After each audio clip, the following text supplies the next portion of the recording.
In this legend that treads the line of conspiracy is a government project that experimented on many mysterious concepts, one being time. A fleeting thing, although real, our everyday grasp on it is a human construct. Constantly, we are thinking of the past and the future, but really living in the present. What if there was a way to travel back and forth through time? What would you do? When in time would you go? These are the questions that the alleged Montauk Project set out to discover. Join us today on this special Leap Day episode as we discuss the mysterious and sometimes terrifying concept of time. Let's set the tone for today's episode with an original tale titled The Chronos Legend.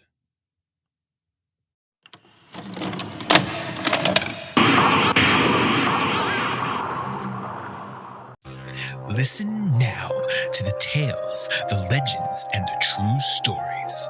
For time is but a human construct, and it knows no bounds. For the paranormal and unexplained, it is always horror time.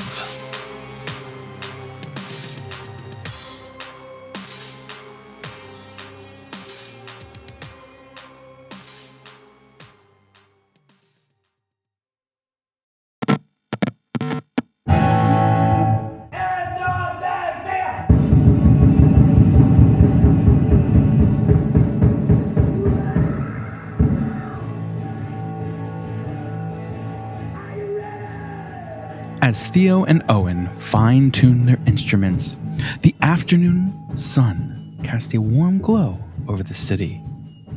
Little did they realize the convergence of their gig at Kronos on this fateful leap year evening was about to unfold a series of unexpected events.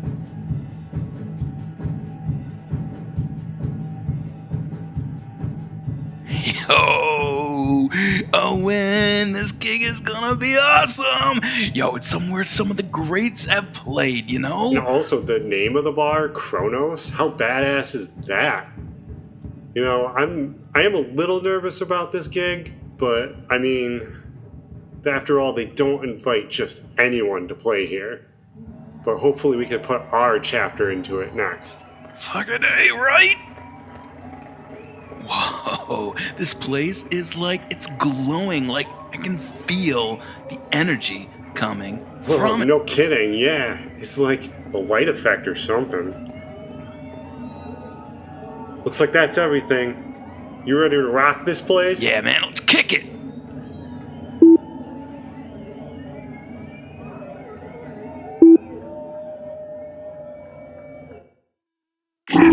Whoa! Theo, what happened? Who turned out the lights? Whoa, no idea. I can't see anything or hear anyone else for that matter. Hello? Yo, can we get some power flipped back on? Yeah, come on. The people paid for a show. There we go. Whoa. What the hell? Why aren't we on stage? What's going on? Seriously, wait. Holy, what? Is that looks just like Hendrix. Hey, sounds as good as him too. Wait, how did we end up in this audience though? I don't know. Let's go find the bartender and see if he knows what's going on. This is weird. Ooh, maybe we shouldn't take drinks from fans anymore. Hey, bartender, what gives? I thought we were on tonight. Why is, everyone dressed so weird? Is it throwback night here or something? What do you mean? Jim's the only one playing tonight. He's pretty good, isn't he? Never heard anything like him before. And what do you mean, throwback?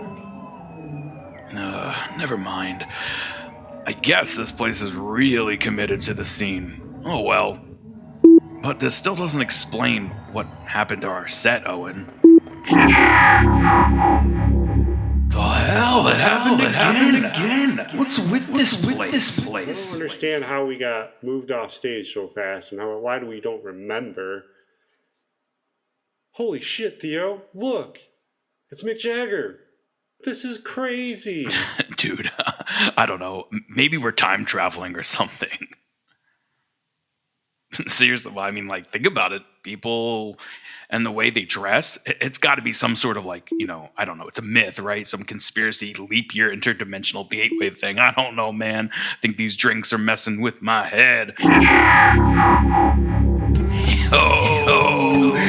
When this gig is gonna be awesome. Yo, some of the greats have played, you know? And also, the name of the bar, Kronos, how badass is that? I am a little nervous about this gig. Pretty good, isn't he? Never heard anything I can't see anything or hear anyone else. What do you mean? Hello? Yo, can we get some power from a Seriously? Wait. What? Is that just Hendrix? Test number 1, 2, 3, 4. Subject O. Experiment failure. Very peculiar. Well, let's reset the Kronos Project and have it play through one more time. See if they remember anything from the last run through.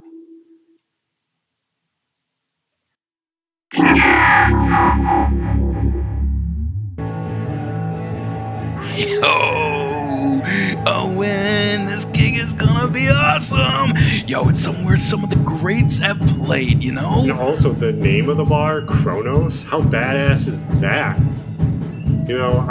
I am a little nervous about this gig, but I mean, after all, they don't invite just anyone to play here. But hopefully we can put our chapter into it next.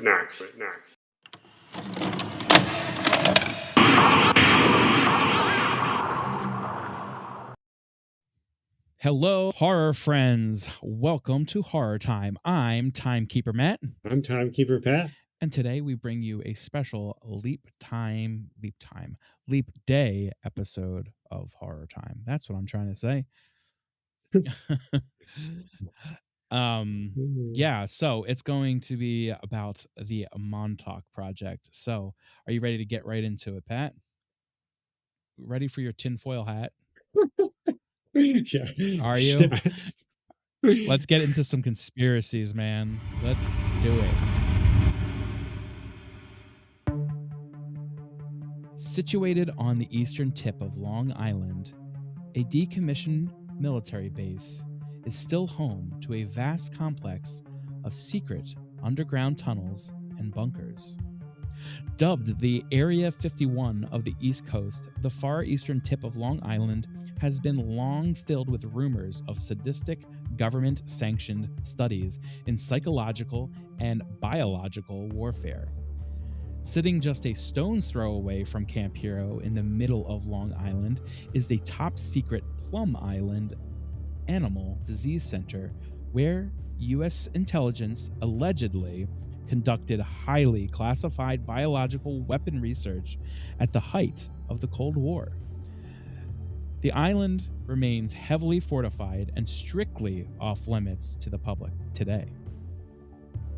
The former military base known as Camp Hero, located in Montauk, has long been the focus of a conspiracy theory known as the Montauk Project, which alleges that the government conducted experiments involving mind control, child abduction, hallucinogenic drug tests, time travel, and psychological warfare in the wake of World War II. Now, this may all sound familiar because the base has become the inspiration behind the hit Netflix series Stranger Things.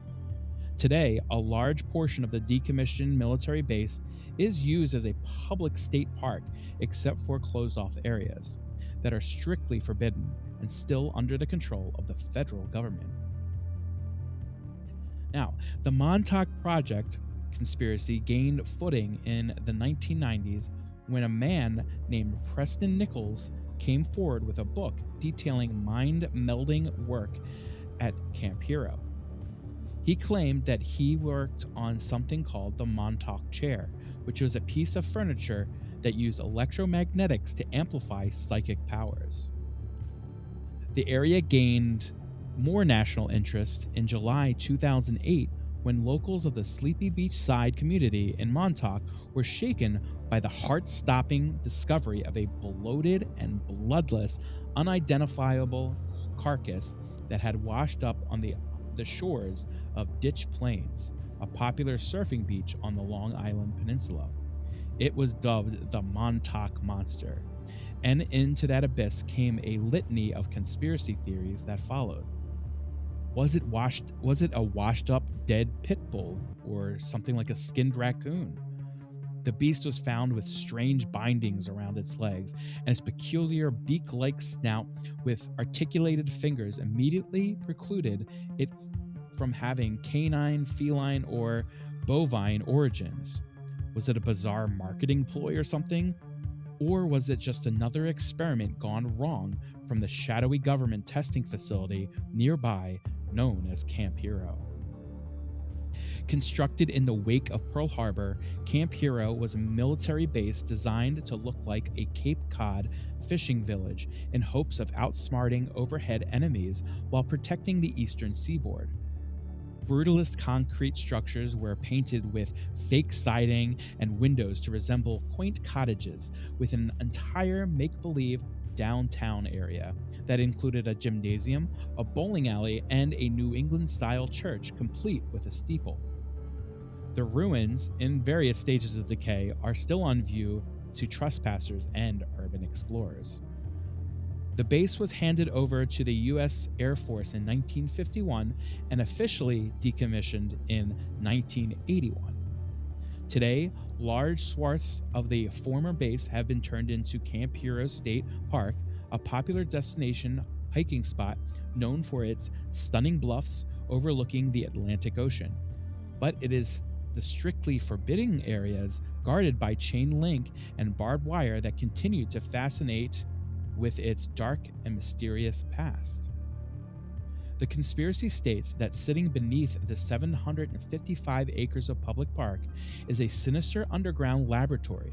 It all began at the start of World War II, fueled by the suspicion that Nazi Germany had conducted research in extraterrestrial quantum physics.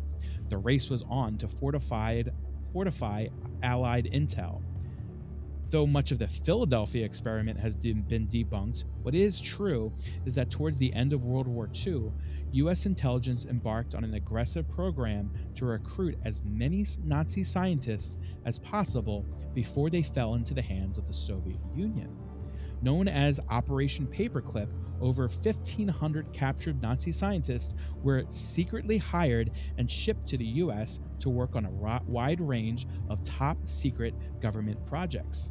One of the most famous scientists smuggled out of Germany was Werner von Braun, the head architect of Germany's lethal V2 rocket program, who would go on to design the Saturn V rocket that propelled the Apollo missions to the moon. Stories about the Montauk Project, like I said, have been circulating since the early 1980s, and the allegations described are rumored to be an extension of the better-known conspiracy theory called the Philadelphia Experiment, which focuses on the U.S. Navy's project to manipulate powerful electromagnetic fields aboard the USS Eldridge to render the ship invisible to enemy devices. On October 28, 1943, the Philadelphia Experiment claimed that an entire Navy ship was rendered invisible with dire consequences to those working on board. Witnesses claim an eerie green-blue glow surrounded the hull of the ship as her generators spun up, and then suddenly, the Eldridge disappeared. The ship was seen in Norfolk Naval Shipyard in Virginia before disappearing again and reappearing back in Philadelphia. One such person on board was a man named Alan Bielek, who claimed he went with the ship through a time wormhole into the future and ended up at Montauk's Camp Hero in 1983, where he continued to work with the government on building portals into the future. After scouting a few locations, the U.S. military found that the radar frequency at Camp Hero's exact coordinates would be most favorable for conducting research in time travel, mind control, remote viewing, psychological warfare, and teleportation. It is claimed that Albert Einstein himself secretly supervised these experiments, and according to some people, these studies did not end after the war. The rumors gained traction again in 1992 when the book mentioned before, the Montauk Project, Experiments in Time, published by a man named Preston Nichols, said he recovered repressed memories of his stint as a human guinea pig in the Nazi-style experiments that genetically and psychologically meddled with kidnapped local boys from Montauk.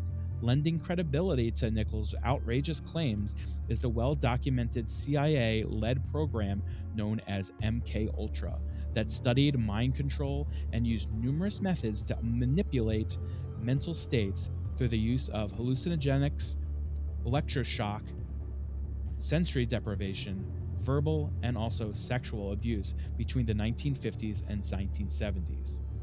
In his book, Nichols said that the victims at Camp Hero were waterboarded and subject to gruesome sexual and physical abuse in an attempt to break down the children. He also claimed the experiments came to an end when he and a few others rebelled and destroyed all of the equipment, and says that those who were involved in these events had their memories wiped. The allegations were mind-blowing to say the least, but soon others involved with the Montauk Project came forward to collaborate some of Nichols' stories. Most of the scrutiny at Camp Hero focuses on the enormous radar station, which according to Nichols is comprised of 12 levels of underground structures hidden beneath the station, where the government developed psychological warfare techniques using electromagnetic radiation on homeless people and runaway teenagers, known as the Montauk Boys, that range from mind control to psychic abilities and even time travel.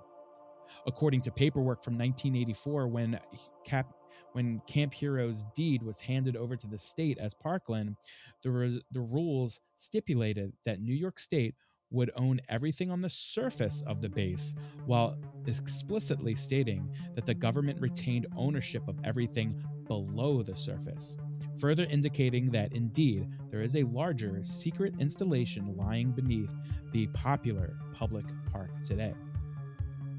A suspicious 40-foot radar built at the height of the Cold War in 1958, Camp Hero's enormous radar was part of America's Semi-Automatic Ground Environment, or SAGE, defense network, designed to detect a surprise attack by Soviet missile bombers, akin to Israel's Iron Dome. The giant antenna would signal a 30-minute warning in the event of a nuclear attack. The radar would then activate the Nike missile project developed by Bell Telephone Laboratories that was situated in cannons located along the coastline of America's most important strategic cities. There were 19 heavily guarded Nike missile batteries in New York City alone as part of what the U.S. Army called a ring of supersonic steel. Meanwhile, the imposing antenna at Camp Hero has raised suspicion as far back as when it was first constructed. Its frequency goes up to 425 megahertz, which is also the frequency allegedly needed to enter the human consciousness. And nearby residents reported suffering from severe headaches over the years. And of the 12 such similar towers there were once scattered across the country, Camp Hero is the only one that remains standing, and it's listed as a National Historic Site. The 90-foot tall concrete tower plus 40-foot wide steel dish is visible for miles and is instantly recognizable. The 90-foot tall concrete tower plus 40-foot wide steel dish is visible for miles and is instantly recognizable as a Long Island landmark. And although it is no longer active, that doesn't keep the dish from mysteriously changing positions. One local named Paul Fagan spent 14 years researching Camp Hero and painstakingly sifting through government documents at the National Archives in Manhattan. He told the New York Post that there may be a nuclear reactor secretly buried at the site left over from the Cold War era nuclear power program, which explains the secrecy behind the underground facility. He suspects that the conspiracy theory about Camp Hero may have been planted to deflect attention from the possible reactor. Filmmaker Chris Garetano, who grew up in the area, has been obsessed with the theories since he was a child. In 2017, he teamed up with a former CIA operative, Barry Eisler, and award-winning journalist Steve Volk to explore the conspiracies and accusations that surround Camp Hero in a History Channel documentary called The Dark Files. For Garetano, it was a journey he wanted to embark on since he was a kid, hearing the rumors about the military base. I started hearing the strange and bizarre stories about Montauk, things that were not normal, he said in the documentary, explaining his desire to make the film. Every 12 seconds, the radar would rotate, and there would be animals freaking out and people getting headaches and bad dreams. People's electrical devices would go haywire. There would be covert military vans and helicopters zipping around the perimeter. Garetano also looked into reports that a series of secret underground chambers or tunnels lay beneath the radar, despite official blueprints showing nothing underneath. This did lead to some compelling evidence backed up by a local explorer named Brian Minnick, who said he had been climbing over the facility's fence for 30 years. Minnick revealed footage of underground chambers and told them he found evidence that many people were based there, way past the date of the official closure.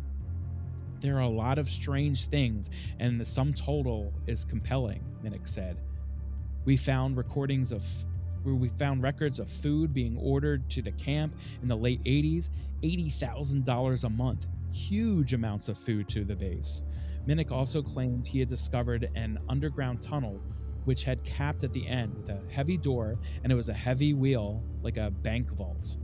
He also claimed the team pictures of the so-called acid rooms with walls painted in psychedelic colors. Joe Lafreno is another local who now works as a park employee at Camp Hero and claims that he was one of the tormented and abused Montauk boys publicized in the Nichols book. He told the New York Post in 2020, "I didn't believe it until 2 years ago. I was hypnotized for about 40 minutes and all these memories flooded back. They did very bad things to us out there. We were just little kids. They had no right to experiment on us. It was very dark, a very evil thing." He believes he was abducted and abused around the age of 12 and 13 during the summer of 1980 and possibly during the summer of 1981. Under hypnosis constructed by a certified practitioner, he recalled that a local boy not well known to his friends invited him to bike to the base. The first time, Lafreno said there were 2 men dressed in civilian clothes who ushered them into a sunken house on the base. Later, he said they were joined by a larger group of kids and brought underground through Battery 113, one of the sealed gunneries left from World War II. He recalls lying on a table attached to electrode wires. They analyzed us like animals, he claimed. He claims that there was as many as 50 other children in the facility and believes that some of them might have later been killed. These harrowing accounts paint a chilling picture of the alleged atrocities that occurred within the confines of Camp Hero. They lend credence to the notion that the base was not just a military installation, but a site of clandestine and morally reprehensible experiments. Is this all a horror story, or could there be any truth to it? We will probably never know. They'll make us forget if we do find out. Yeah, right? Everyone will listen to this episode and then have their minds wiped, and the episode will just disappear. Yeah, we'll be like, we recording the time travel episode next week? I'm like, whoa, deja vu. So yeah, I can definitely see how a lot of similarities to Stranger Things there. If you guys are, it's a pretty popular show, so a lot of people are familiar with Stranger Things, but even down to the rebelling against the kids rebelling against them.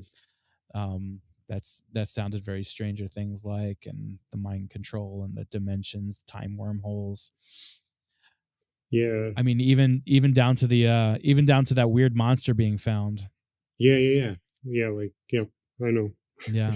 um, Other ones that come to my mind, I don't know if you know them, but Resident Evil in the first one, it's like a Mm-hmm. It's been a underground long time. lab underneath a house. It's Yeah. like they call it the hive. I'm like, oh, I wonder if like they took Okay. Yep. Mm-hmm. ideas from, They like, took from that. yeah. And Well, the funny things of the fun. Go ahead. oh no, that's fine. Go ahead, you do it. Okay. No, I was gonna say, like, the funny thing about these conspiracies and stuff like that. I'm not a huge conspiracy person. I think most of them are ridiculous, but some conspiracies can have truth behind them. But there's certain elements that you find that kind of like weave their ways into, and it's just like any other tales we've told. Um, Conspiracy theories just kind of seem to be a different sort of urban legend, just classified differently. Hmm. Uh, but the hive or the underground elements, I feel you find that in a lot, or the secret government base. I think those are just kind of worries that people have in their heads, and they manifest themselves into these stories or conspiracy theories. Some people get a little too too invested on them. um but was there some type of government testing? I don't know, maybe. Was it to the extent of like that? I don't know. I I hope don't not, I but don't think so, but there are some. I hope not either, but there's some iffy stuff that's existed in our past, especially in the American government with MK Ultra and all that they mentioned there. Like, those are, yeah, and like the Tuskegee experiments and all that stuff. I think that's what it's called. Like, all effed up stuff. So I mean, I don't put it past them, but I hope not. no, yeah, it's Sure hope not.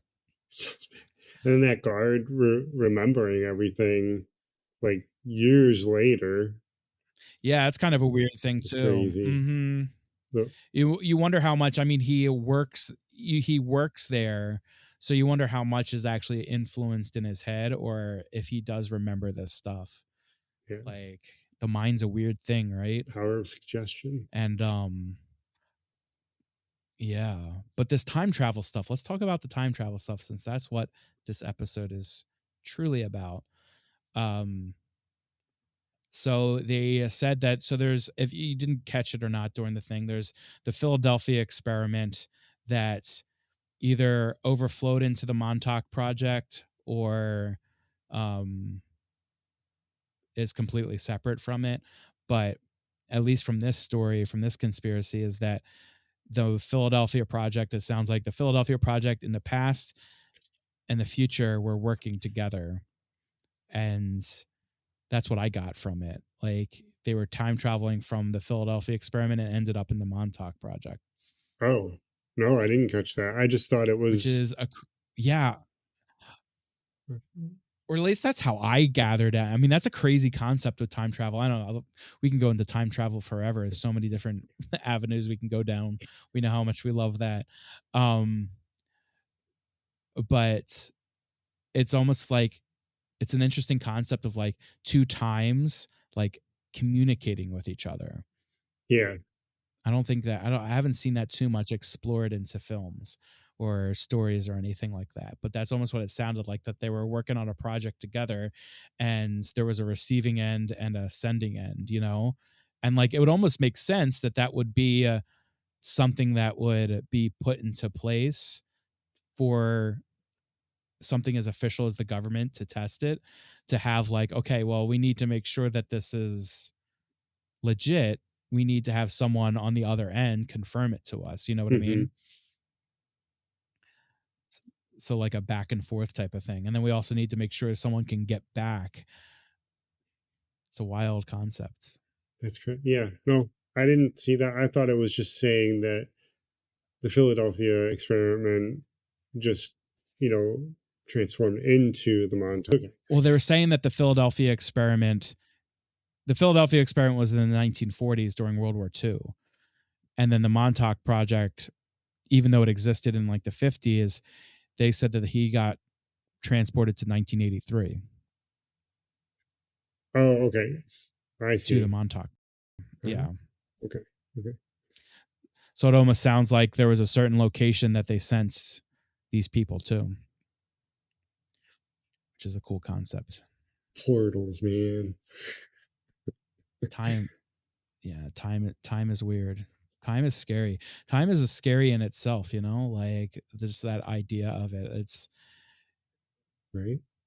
It's not necessarily always like a horror thing, but like there's something just so terrifying, especially with this Montauk Project stuff, like just in a horror aspect. And obviously it's inspired things like Stranger Things, but like this idea of something or someone that you're supposed to trust testing and experimenting on you in that fashion is just like, I mean, that's horrifying, you know, and it makes for a good horror concept. It's like, especially on young children. I mean, that's terrible.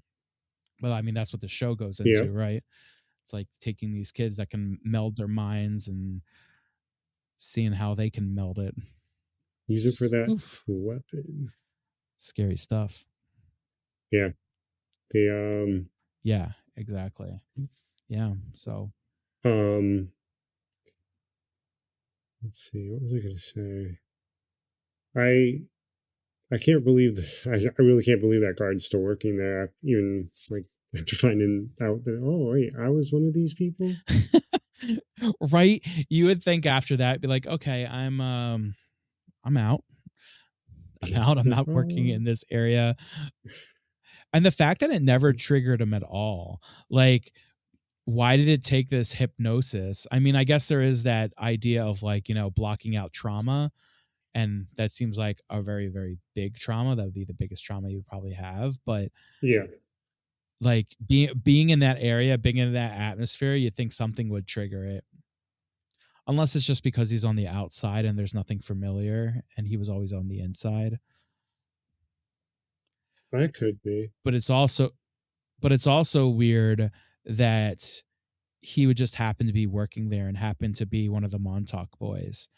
Like, what's that about? Like, and how long has he been working there? Like, what compelled him to work there? It's also a weird thing too. Like, subconsciously, I just like compelled to the area. Did it say why he was like, oh, I'm gonna get hypnotized and see what I remember? Or because I don't think it. You know, I don't know. They didn't go into why. I mean, people get hypnotized for many, many reasons, and he could have just, you know, maybe he had some mental things going on that he wanted to, and that's a common practice. It's getting more and more popular of actually hypnosis, to do those things, kind of like a meditation type of thing. So it could have just been something like that, and that just unlocked those memories when he was, you know, with a certified specialist. Because it wasn't like he went to like a magic show and was like, oh you're getting hypnotized. And it wasn't like that. It was like legit, like meditation, hypnosis type of unlocking, like, you know, therapy session. So he might have needed some therapy, and then it just unlocked. But it's just, I find it weird that he just ended up at the Montauk, you know, State Park, and just so happened. Yeah.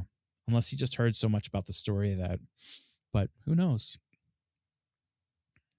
Yeah. I mean, he could have found it interesting too. And then we're like, oh, I'll go work there. And then come and figure out, oh, shit. Yeah. Yeah. Oh, weird. But anyway, I don't really have anything more to add. That was kind of a lengthy conspiracy today, but that was, you know, just a little bonus episode for you guys. Leap years don't come around that often, so, you know, you gotta take advantage of it. Right. I wonder if they're going to do away with that now, with because they're doing away with daylight saving time. Yeah, I don't know the reasoning behind that extra day completely. Yeah. I don't know the reasoning behind it completely. I mean, I'm sure it has something to do with like lining up with the the rotation around the sun, but I'm not, I don't know the reason behind it. If anyone knows, let us know. I mean, I could always Yeah. Google, I guess. Yeah, I never thought too You much don't want to about hear it. my keyboard. And then like even, I mean, we say time travel, but we humans invented time, quotes, Well, like the yes and concept no. of I mean, time. well, yes and no. The concept of time, as far as like it's 12 o'clock, the day. It's this. It's this. Yeah. We are still moving through a time. Relative, like it's all of that. The relative theory of relativity and stuff. Yes. We're Yeah. still moving through space, so we're technically always time traveling, aren't we? Yeah. Um, Ooh. Yes. Yes. Yes. So I forget who I heard talking about this. I've, looked into this stuff before, but our Earth is moving forward through this infinite space, which is scary in itself. And, Huh? there is time. So theoretically, and then also when you travel to space, so if like you get into a spaceship and you're going to even to the moon or whatever, you're technically aging slower than the people on Earth. So when you get back to Earth, you technically have aged slower and everyone is ahead of you, which is weird too. So there is this concept of time out there, but it's not as like necessarily Quick. as linear as we like to think. Like it's not, 24 hours in a day, this, that. Like those are the human constructs of it all. But there's definitely concepts of time and things past and all of that. It's a Ooh. weird concept. I want to go on a space shuttle, train for a couple of days, and it's like a couple of years down here. No, I'm just Yeah. kidding. Like, did you ever see the movie Interstellar? Yes. A And while like ago. how Matthew McConaughey like travels like way far into the space, and like he is like stays at like age 50 something, and then he comes back to, well, not to Earth, but to that like spaceship that is made to look like Earth because Earth like died or whatever. And then his daughter is, in her 80s and he's still That's in his right. 50s. Yeah. Yeah. Yeah. Or 80s or 90s. Or So maybe like is it like, that, those theories are correct. Like it's not like they just made those up for the movie. Like those are things that have been, proven or theorized with math and science and stuff like that. So like if you travel that far, or they don't know exactly with black holes completely, but like that's the idea of it. so is it, I don't know if you know. Now you're just like sparking questions in my head that I'm gonna have to look up. If the further you go out into space, is it slower? Does it get to like or Well, you got to think how fast you have to travel to get to out to that area, and I think that's really what you're coming down to, is how the speed that you're going at. But I'm not completely sure. That's getting too much for me at this point. I'm like it's blowing my mind. So I'm like, Yeah, ooh, but yes, but it's something like, yeah, I don't know. I don't want to go too much into it because I'll just be talking out of my ass at that point. But that's not yeah, there's no problem with that. yeah, it's true. That's true. It's true. But it is a cool concept. It's something you can talk about forever. Because it is forever. Yeah. Got it. Because even when we watch Back to the Future together, our conversations are like so much like how's this happen? How's this work? How's that work? Like there's so many different like avenues you can go down with even like a simple film like, or an awesome simple film like Back to the Future. Mm-hmm. But yeah, so that's cool. Can't wait for I think it's the final season of Stranger Things that's being filmed, season 5. I think it's the last season. Yeah, it's like on and off, and Yeah, so I know, hopefully but it I'm gets excited done. that, well, they started filming it. I know that COVID delayed it quite a bit. but I know it's filming right now. I've seen set photos and stuff. Yeah, I don't know when it comes out though, but I'm excited for it. See how it all concludes. So that'll be awesome. So next time you watch Stranger Things, if you didn't know already, you can kind of compare it to the Montauk Project and be like, "Hey, I know about that now." So, all right, but anyway, have a good leap day, everyone, and we'll see you in the future.